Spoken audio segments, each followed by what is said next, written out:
think that we're live. So hello everybody, good afternoon and welcome to today's live webinar.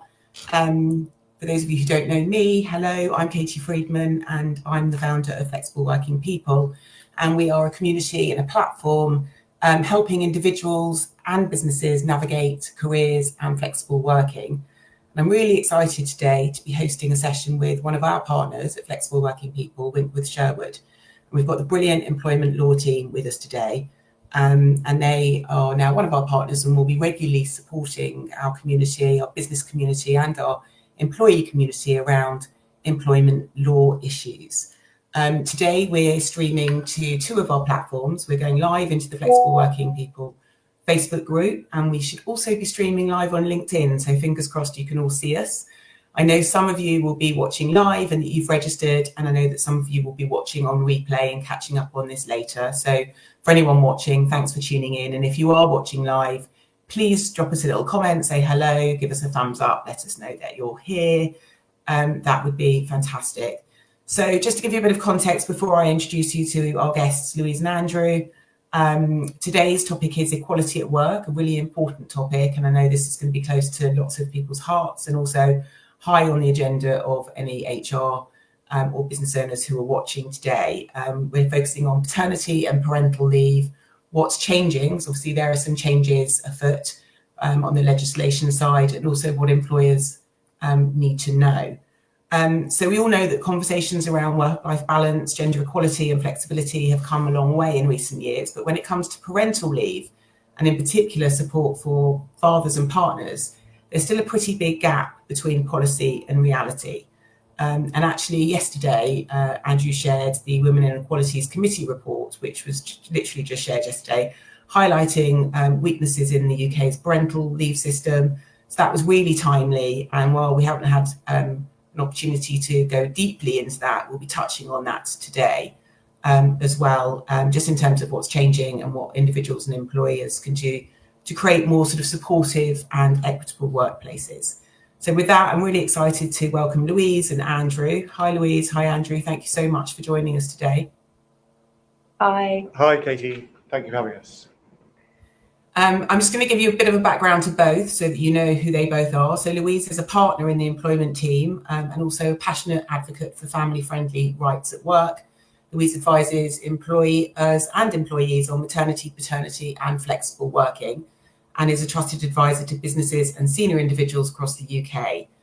Louise has also led research and contributed to industry discussions on these issues and brings a lot of deep experience and perspective to today's conversation. So really great to have Louise. She's also a mum to two young girls and is proud to be part of a firm that really truly supports working parents, having made partner while Louise was pregnant with her first child and returning after maternity leave with coaching support from the firm, which is excellent.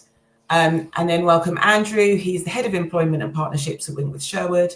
He advises both employers and senior executives across all aspects of employment law and brings expertise in complex employee relations and workplace disputes. Andrew's known for his clear commercial and pragmatic advice and brings his own personal perspective too, as a father to two teenage boys. So yes, welcome Louise and Andrew. Thank you. Thank you. After that very long introduction, let's start again. We're going to get started by looking at where we currently are, because I think it'd be really useful just to set the framework and what the sort of legal and policy landscape looks like when it comes to paternity and parental leave. So Andrew, can we start with you? Could you just walk us through the current legal framework and the key entitlements for fathers and partners today? Yeah, no, of course. Well, thank you so much, Katie, for that introduction and for inviting us to join you. And hello to all of our attendees. And so, yeah, no, I'm very happy to set out the current legal framework with a focus primarily on the rights that are available to fathers and partners. And I think broadly speaking, there are three types of leave that are available to fathers at the moment. And so I'll summarise the kind of legal framework for each of those in brief. The first of those is paternity leave. And the current regime for paternity leave, which is currently, it's been in place for 20 odd years, but it has fallen behind, I think, where the rest of Europe is in terms of what is provided, which is why there is so much focus on this now amongst various campaign groups and with the current government. But to set out what the current regime is, for paternity leave, a father is entitled to up to 2 weeks of paternity leave for each child, which they can now take either as 2 consecutive weeks or as 2 non-consecutive blocks of 1 week. It used to be the case until this time last year that it was either 1 week or 2 weeks consecutively, not those 2 separate blocks. So there's been a slight change in the last year or so. In order to be eligible to take paternity leave, a father would need to be employed continuously for a period of 26 weeks, ending on the week immediately prior to the 15th week before the child's expected week of birth. So it's there's a requirement of a certain amount of continued service at the moment. And one significant area of focus at the moment is the level of paternity pay. So for somebody on paternity leave, at the moment, paternity pay is capped at, or statutory paternity pay is £187.18, or 90% of your average weekly earnings, whichever is the lower for those 2 weeks of paternity pay. So it's not a hugely generous statutory regime, either in terms of the length of time or the statutory pay for that period. The second area to cover is shared parental leave. Shared parental leave is a regime that came into force about 10 years ago, and in principle looks really supportive, and the flexibility that it introduced was welcome, in as much as that it allows parents to share up to 50 weeks of the total 52-week leave kind of block between them. The first 2 weeks are protected for the mother alone, but thereafter, in principle, shared parental leave allows mother and father or parental parents to share the leave between them. But it's an incredibly complex regime, and therefore, because of the complexity and the notice requirements that have to be given in order to initiate shared parental leave, take-up has been low. And take-up has also been low because of the fact that the shared parental pay regime is also fairly ungenerous, in that it's the same as I outlined for paternity leave, being £187.18, or 90% of average weekly earnings as a statutory sum for the period of shared parental leave that is taken. It also, importantly, and we can come back to this later, it also requires the mother to curtail their maternity leave in order to provide periods of notice that become quite complex and cumbersome, and I think provide something of a psychological barrier. So that's shared parental leave, which is the second regime. The third is what we will call ordinary parental leave, which I think possibly is the area that people are less aware of.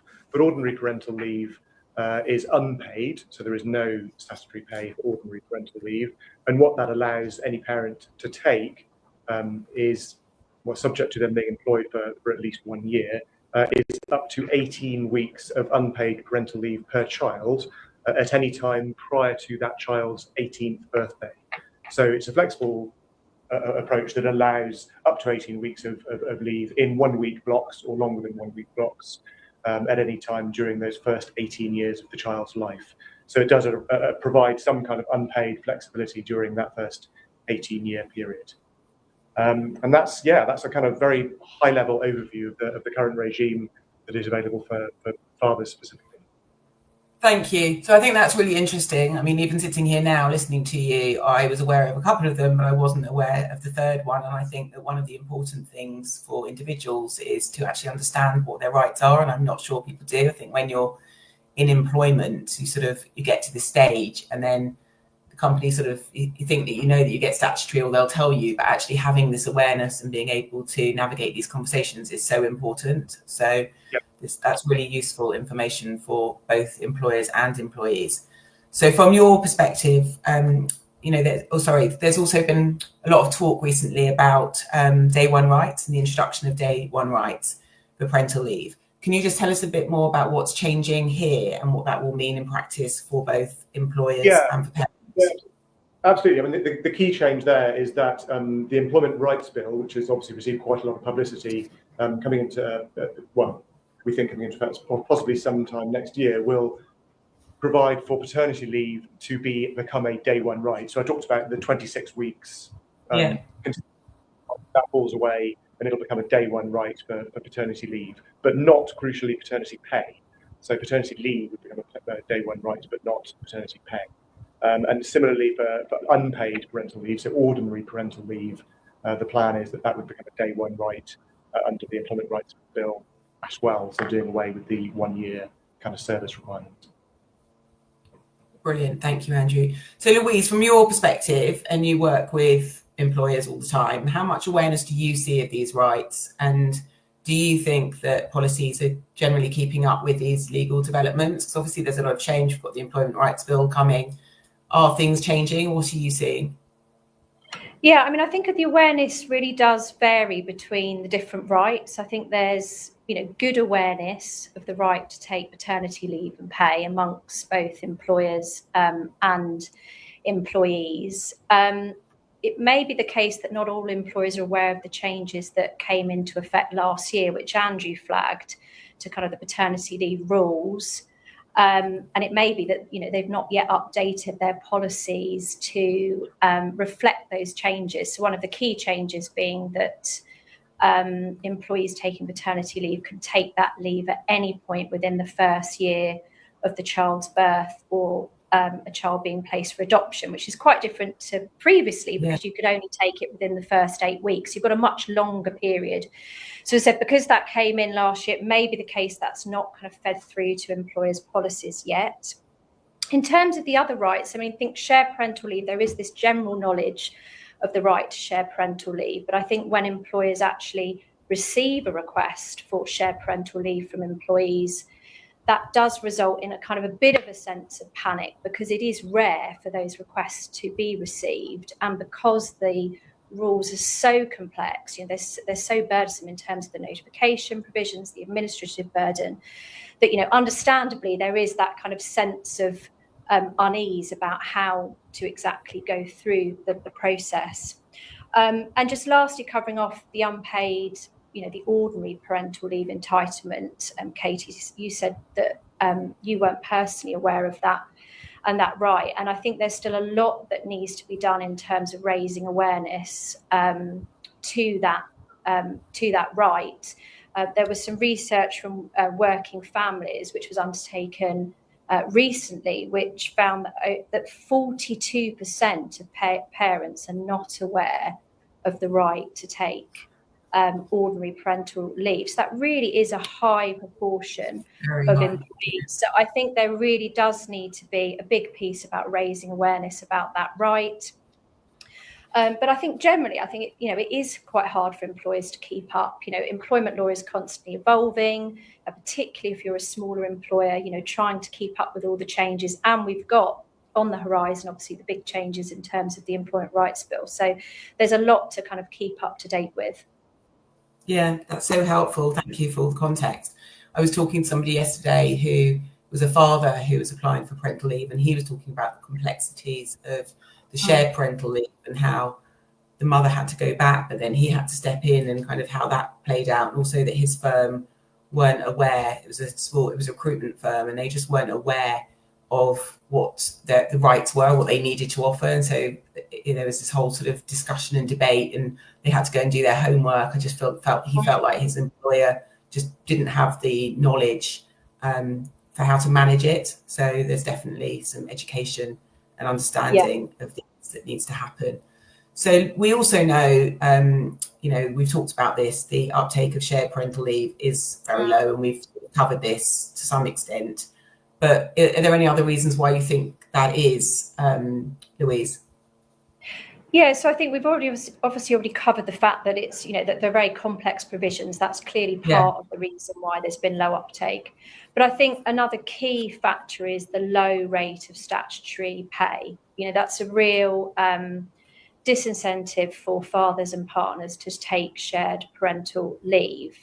It's set at around £187 a week, which is less than half of the national living wage. So clearly there is a real issue there. And while some employers do enhance maternity pay, some still do not enhance shared parental leave pay, and that currently is not a legal issue under the current legal system, that you can have this difference of offering enhanced maternity pay but not necessarily enhanced shared parental leave pay. So there is still this kind of issue around the fact that the pay is not good enough, I suppose, for employees to feel able to take that form of leave.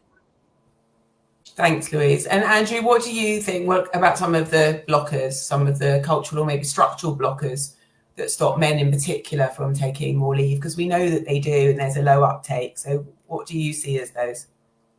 Yeah, no, I mean, in my sense, my experience is that in terms of cultural blockers, there's a disconnect possibly currently between the view that most fathers take, and I'm a father, and I have plenty of lots of friends who are fathers, friends and colleagues who are fathers, who all would love to be involved and would love to kind of take more leave, but there's a disconnect between that possibly and what they perceive to be the way that would land with their employer, or the way that sort of sits within wider society, and ridiculously in my mind, there is still this slight sense of kind of stigma attached with a father taking an extended period of leave, and there really shouldn't be, but the reality is that there still is that stigma and a slight sense of fear, not knowing quite how that will be perceived by colleagues, or particularly people who have control over their future career progression. So that stigma is there, and really has to be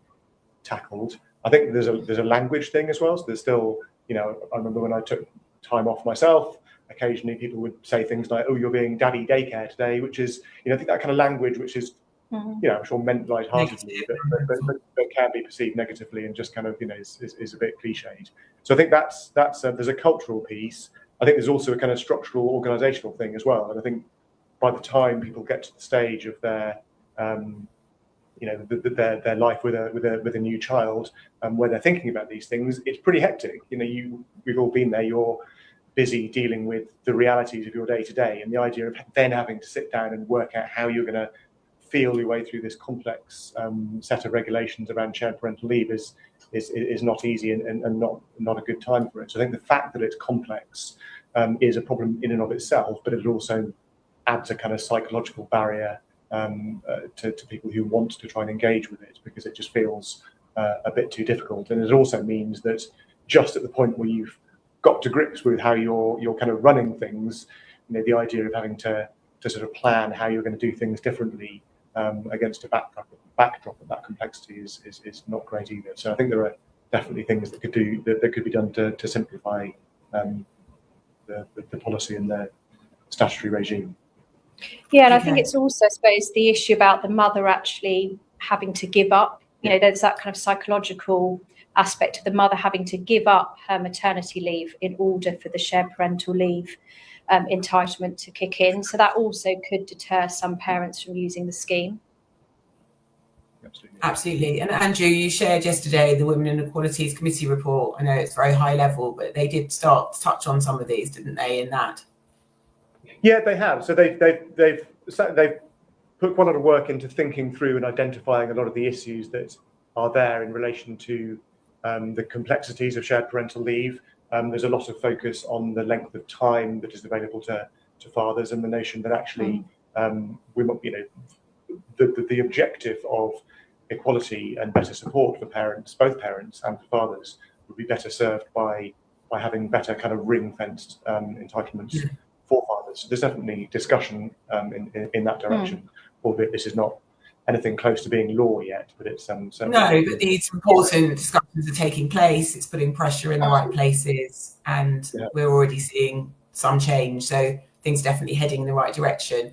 Louise, there's a role, obviously, that employers have to take in this. So outside of legislation and legislative changes, what role, can employers play? How can culture maybe override policies? We've talked a lot about policy, but actually we talked too about culture and issues. Those two combined can be quite obstructive. So what do good employers do differently? What can you share that could help any employers watching this for things that are good practice and that they could do to help to support and sort of culturally? Yeah, Yeah, no, employers play obviously an incredibly important part in this. And I think, first of all, as we've already mentioned, it's about raising awareness, making sure employees know about their different rights, that you've got clear and accessible policies for your employees. I think the second part is obviously, considering what can you offer that's enhanced. Could that be enhanced pay or longer periods of leave? There's some great resources out there in terms of if you're thinking about you wanting to benchmark your business in terms of the size and the sector that you're in. Coro Kids Paternity League table is a great resource in kind of setting out there what other companies are offering.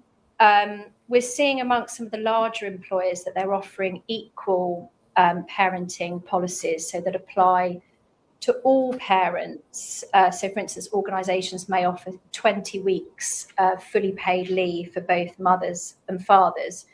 But as you said, it's obviously not just about having the policies, having the enhanced benefits, which are fantastic, but it needs to be coupled with this, employees actually feeling able to utilise those benefits, and that they're not going to be subjected to disadvantages because they're doing so. And we've really, a kind of key example of this is the recent case last year of Reeves and Goldman Sachs, where they offer a great equal parenting policy, but when a father sought to utilise it, the tribunal found that unfortunately he was subjected to disadvantages as a result. So it's really kind of trying to foster that sense that employees can take the leave, their career progression's not going to be, subjected to limited as a result. So I think it's about sharing stories, senior leadership sharing their experiences, encouraging employees to take the leave, managers being trained so they know what to do when they receive a request, how to have the conversations.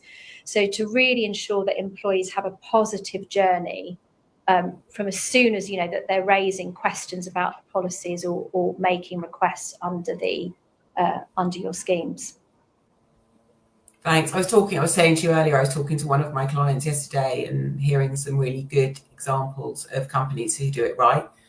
And they were saying culture is just as important as policy, and that it was role modeled right from the top. Senior leaders were encouraging it. They took it, paternity leave. And when you see that happening, it just becomes normal practice. And I think that's when you start seeing real change and it trickling down through an organisation. That can be so powerful. And then another example I was talking to you yesterday, just because this is on my radar a lot, is somebody who asked for paternity leave. It was the first time that they'd been asked for it, and he felt this real stigma around it, just had a very different experience.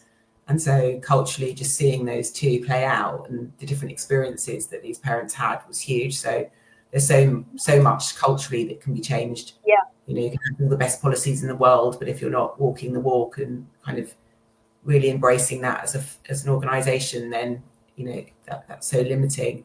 So we've talked a lot about the reasons the system isn't working and some of the barriers, but let's kind of maybe touch on a bit more about why this really matters for organisations. Like, there's got to be an upside to this. It's it's not just to benefit the working parents or the parents taking it, but there's also advantages and upside and benefits and for the companies themselves. Why should employers go beyond this sort of basic legal compliance? Why is it good for them, and maybe what are the risks if they don't? Well, certainly in terms of the reasons for engaging with this and sort of positively, I think that one of the key points is loyalty and retention, and I think it's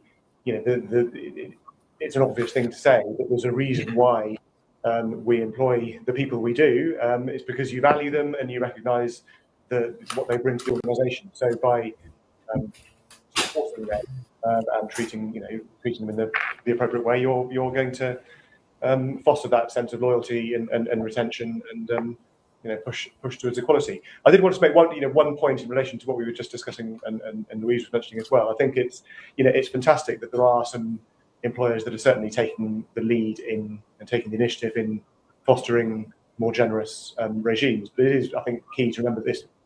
We really want this to, it's important that the government looks at ways that they can introduce statutory benefits that are more generous as well, particularly given there's a large employers that don't, maybe don't have the same sort of resource to provide for extended kind of contractual policy. I think if it's so important that the kind of change comes from central government too. And I think in terms of some of the other reasons, obviously Andrew mentioned the key one of retention, why it's important to think about whether you can offer enhanced benefits. I think also in terms of recruitment, we're seeing within our own firm, potential recruits asking for details of our family-friendly policies. So I think it's, if you want to stand out, that's also an important part. You want to attract the top talent about thinking about what you can offer.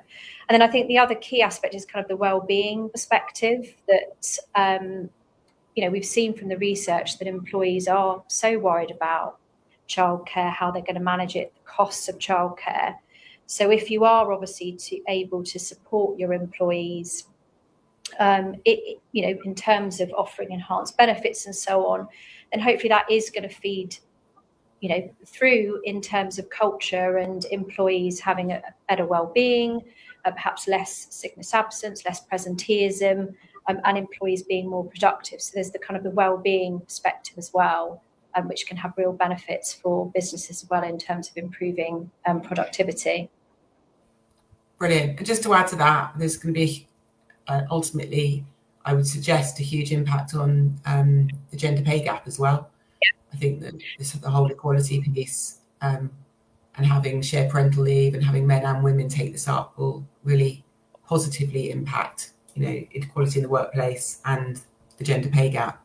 And I think, Andrew, your point before about the government and that balance between employers and what the government do is a really important one, because I think that for those who are in large firms and big corporates who can maybe have the funds or the means to be able to offer these enhanced parental leaves and enhanced policies, that's wonderful. But some of the smaller organisations who just aren't in that position, there's going to have to be more of a reliance on the government to change and improve their policies so that people get more who aren't necessarily working in these sort of larger companies who can afford to offer more, so there isn't such an imbalance.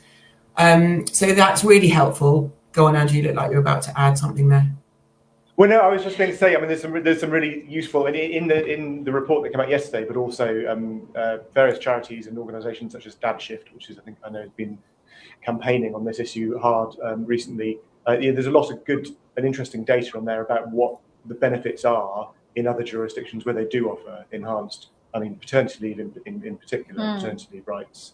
And in Spain, for example, they've now got to a point where they're offering up to 16 weeks, very well paid periods of paternity leave. That's had real benefits on wider society. And I think in particular, you mentioned the gender pay gap. If we're looking to get to a place where there's more of a sense of sort of equal responsibility for parenting, that will necessarily translate into sort of equal opportunities in the workplace as well, as that all kind of levels out. And it'll take time, but I think it's a really important objective for us all to have. Yeah. So legals aside, and just as humans, I thought it might be nice just to touch on the personal aspect of parenting. And you're both parents, you've got teenagers, Andrew, you've got children, Louise. Just as parents, it'd be really nice just to hear sort of your experiences of parental leave and, what they were, and has that kind of helped to shape kind of how you think about this, or what your views are, or maybe what needs to change? Yeah. Well, look, for me, I had kids back in the late teenage years now, so it was a little while ago. And for each of them, I took 2 weeks of paternity leave, which was what I was entitled to at the time, and it was paid in full, which was good. But it was just 2 weeks, and to me, being a parent to my kids is the most important thing I do, hands down. I love my job, but fundamentally the most important part of my life is my family. So only having been able to take 2 weeks at that point was was aligned with what I expected and what was provided across the board. But looking back, I remember it being a period of extreme joy and a fantastic time, but I don't have a particularly clear memory of that distinct period of paternity leave as a time where I necessarily had the opportunity to really kind of sort of bond and be part of the early stage of my kids' development. Obviously, I've taken plenty of opportunity to do so as best I can since, but I think that 2-week period is so valuable, and to extend that a bit more, I think would be of such benefit to fathers and mothers and wider society. Yeah, Absolutely. Louise? Yeah, so I had an emergency C-section with my first child. And I mean, we were really fortunate, actually, that my husband's paternity leave coincided with the school summer holidays, and he's a teacher. So he was able to have a kind of much longer period of time off, which, as I said, was really fortunate, because it would have been really scary for me for him to have had to have gone back after 2 weeks. I wasn't in a position to feel able to fully kind of support myself and our baby in that kind of post-op recovery period. So from a personal perspective, I think the 2 weeks, the length of that paternity leave is just far too short. When we think about what the purpose of paternity leave is, which is to support the other parent as well as care for the child, I think it is, not enough to support a mother post-birth, let alone, actually having quality bonding time with the baby as well. Agreed. And just to add mine similar to yours, Louise, my husband had 2 weeks, which he ended up splitting a week when I had our children, and then a week sort of later somewhere down the line. But I was still in hospital after a week. It was just utterly ridiculous. And the support that I would have had if he'd have been around, it was like, I was slightly heartbroken when he went back to work. It's just like, you need that support. And also he didn't have time to get to know his children. So, so it really does need to change. So thank you. That's really great to hear your perspectives and like your personal experiences. So we've touched on practical advice already, but is there anything else that you'd like to add to, if there's any HR teams or business leaders listening to this, anything else that they could think about when they're starting to create sort of more supportive and caring environments and culture around parental leave? Is there anything that you can add to what we've already touched on? Yeah, well, I think I think one of the most important things is having senior level buy-in, and Louise touched on this earlier, but we've seen just for example, in the financial services sector in recent years, there's been the notion of whistleblowing champions introduced, and I've seen reference or heard talk of the idea of maybe having paternity rights champions or parental rights champions in the workplace. So I think having senior level buy-in and within an organisation, having individuals who are in a position of responsibility and an influence, who are proactively supportive of parental rights and make sure that the right things are said to communicate those across the workplace, and to ensure that individuals who are hoping to take any period of leave are supported. I think having that kind of senior buy-in is really key, and that's something that can be done relatively simply for most organisations without necessarily a huge policy change or a great cost. So I think that's a fundamental thing to think about. Also, things such as market research and surveys. Again, Louise touched on earlier, but just trying to work out what other organisations do and how that might fit within your own organisation is really valuable.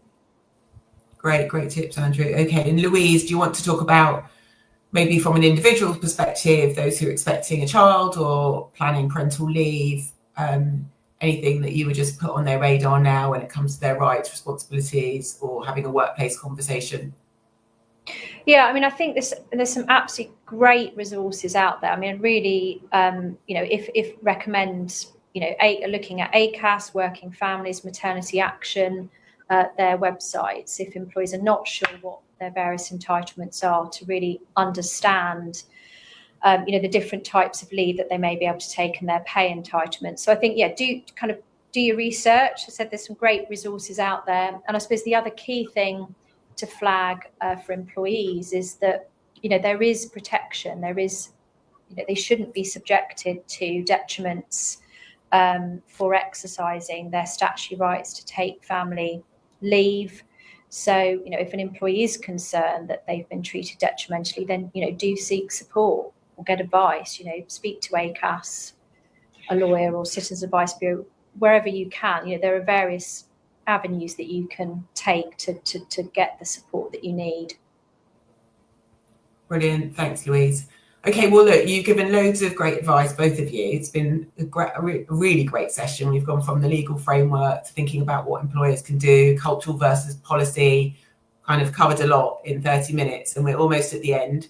So before we close, I'd just like to maybe go to both of you and just answer the question of, if each of you could change one thing about family policy or workplace culture going forward, what would it be? So let's start with you, Andrew. Yeah, so I think the change I would make would be to have better ring-fenced rights for fathers. So what I mean by that is both a better period of time, something longer than 2 weeks, and also better pay that would match the, at the very least, the statutory 90% of full pay that's available to mothers for the first 6 weeks. And the reason I think that's so important on the pay front is that at the moment, £187 per week, if you calculate that relative to the average working salary in the UK of 37,000, that means it would cost a father taking 2 weeks of paternity leave, it would cost them over £1,000 in lost wages just to take 2 weeks of statutory paternity leave, which to me is pretty poor. So yes, having better ring-fenced rights in terms of time and pay would be what I would ask for. Yeah, brilliant. And Louise? Yeah, and I'm going to repeat that.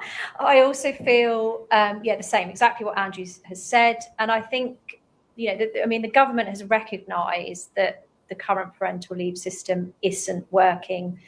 It's said that it's going to start this review by the beginning of July. We've already had the Women Inequalities Committee report released yesterday to kind of help start that thinking. So I think I think there will be a change to the paternity leave system. But I think it's going to take, unfortunately, I think it'll probably be a couple of years before it's going to come in, because, there's so much focus at the moment on the other changes the government's bringing in terms of the Employment Rights Bill. But I think that there will be change. Yeah, which is a really positive note to end on.